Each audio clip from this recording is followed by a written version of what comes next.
നമസ്കാരം. മലയാളി വാർത്തയിലേക്ക് സ്വാഗതം.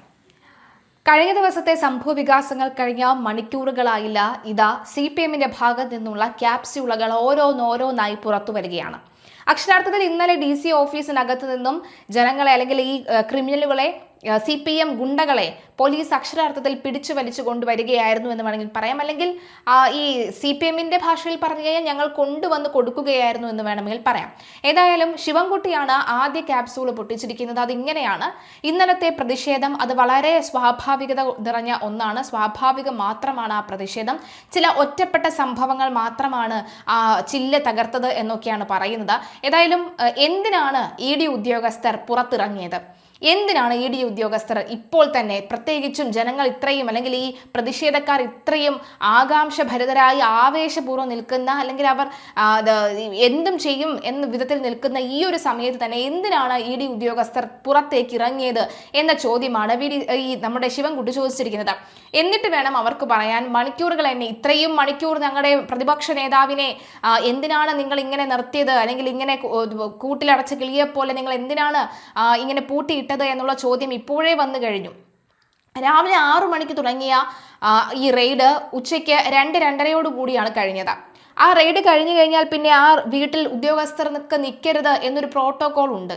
അതിനുശേഷം അവർ എത്രയും പെട്ടെന്ന് ആ വീട്ടിൽ നിന്നും ഇറങ്ങണമെന്നൊരു പ്രോട്ടോകോൾ നിലനിൽക്കുകയാണ്. ഡ്യൂട്ടി ചെയ്ത ഉദ്യോഗസ്ഥർക്ക് നേരെയാണ് കല്ലെറി കിട്ടിയത്.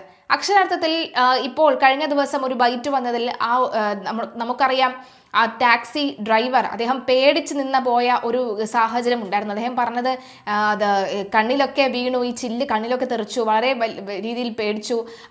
ഓരോ ദിവസത്തെ അന്നത്തിന് വേണ്ടി വയറ്റിപ്പിഴപ്പിന് വേണ്ടിയിട്ടാണ് ഡ്രൈവറായി ജോലി ചെയ്യുന്നത്.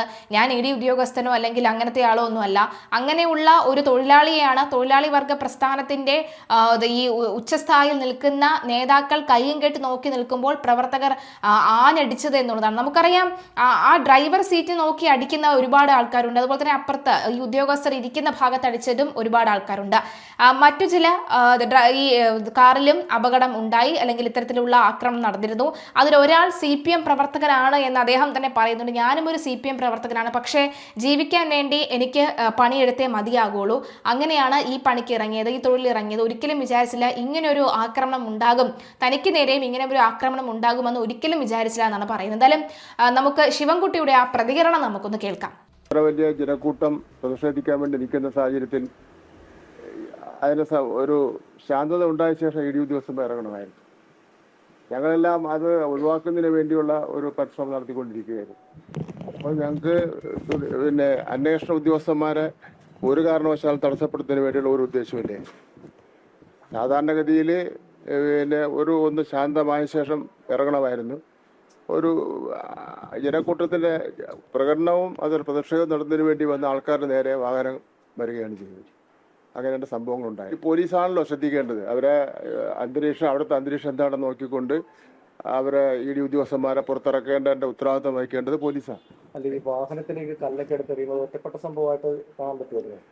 അത് ഒറ്റപ്പെട്ട സംഭവമായിട്ട് മാത്രമേ കാണാൻ വേണ്ടി പറ്റൂ. പക്ഷെ ഒരു കാര്യം നമ്മൾ പറയാം, പാർട്ടി ഓഫീസ് കയറി റെയ്ഡ് ചെയ്തും നിരപരാധികളെ കള്ളക്കേസിൽ കുടുക്കിയും CPM-നെ തകർക്കാൻ വേണ്ടി നോക്കിയാൽ അത് ഒരു കാരണവശാലും വകവെച്ചു കൊടുക്കുന്ന പ്രശ്നമേ ഇല്ല എന്നുള്ള കാര്യം. എങ്ങനെയാണല്ലേ ഇങ്ങനെയൊക്കെ പ്രതികരിക്കാൻ സാധിക്കുന്നത്? അയ്യോ, നമിച്ചു എന്ന് മാത്രമേ പറയാൻ കഴിയുകയുള്ളൂ. ED റെയ്ഡിനിടെ ഉണ്ടായത് സ്വാഭാവിക പ്രതിഷേധം മാത്രമാണ് കേട്ടോ.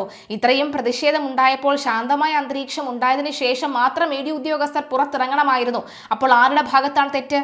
അന്വേഷണ ഉദ്യോഗസ്ഥരെ തടസ്സപ്പെടുത്താൻ ഉദ്ദേശമേ ഉണ്ടായിരുന്നില്ല. പോലീസിന് വീഴ്ചയുണ്ടായി എന്ന് അദ്ദേഹം പറയുന്നുണ്ട്.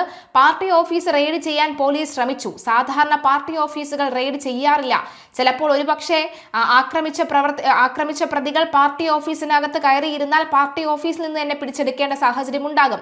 പാർട്ടി പ്രവർത്തകർക്കെതിരെയുള്ള കേസുകൾ നിയമപരമായി നേരിടുമെന്ന് ശിവൻകുട്ടി പറയുകയാണ്. ED റെയ്ഡുകൾ തികച്ചും രാഷ്ട്രീയ പ്രേരിതമാണെന്നും കേന്ദ്ര സർക്കാരിന്റെയും RSSന്റെയും നിയന്ത്രണത്തിലാണ് ED പ്രവർത്തിക്കുന്നതെന്നും എളമരം കരീമും പറഞ്ഞു. MK സ്റ്റാലിൻ, അഖിലേഷ് യാദവ് തുടങ്ങിയ പ്രമുഖ നേതാക്കൾ ED ഉപയോഗിച്ച് പ്രതിപക്ഷത്തെ വേട്ടയാടുന്നതിനെ ശക്തമായി അപലപിച്ചിട്ടുണ്ടെന്നും ചൂണ്ടിക്കാട്ടി. കേരള ഹൈക്കോടതി തന്നെ ഈ വിഷയത്തിൽ അടിസ്ഥാനരഹിതമാണെന്ന് മുൻപ് നിരീക്ഷണം നടത്തിയിട്ടുണ്ട്. എന്നാൽ കോടതിയിൽ നിന്ന് അനുകൂലമായ ഒരു വിധി വന്നപ്പോൾ പെട്ടെന്ന് 12 കേന്ദ്രങ്ങളിൽ റെയ്ഡ് നടത്തി ഒരു ഭീകരാവസ്ഥ സൃഷ്ടിക്കാൻ ED ശ്രമിക്കുകയാണെന്നും എളമരം കരീം പറയുകയുണ്ടായിരുന്നു. എന്തായാലും നിലവിൽ ആരാണ് ഇവിടെ ഭീകരാന്തരീക്ഷം സൃഷ്ടിച്ചത് എന്നുള്ള കാര്യം വ്യക്തമാണ്. പക്ഷെ അപ്പോഴും വി.ഡി. സതീശൻ മുഖ്യമന്ത്രി ഇക്കാര്യത്തിൽ പ്രതികരിക്കാത്തതിൽ ഒരു അമർഷം പൊതുജനങ്ങൾക്കടക്കമുള്ളവർക്കുണ്ട് എന്ന കാര്യത്തിൽ സംശയമില്ല.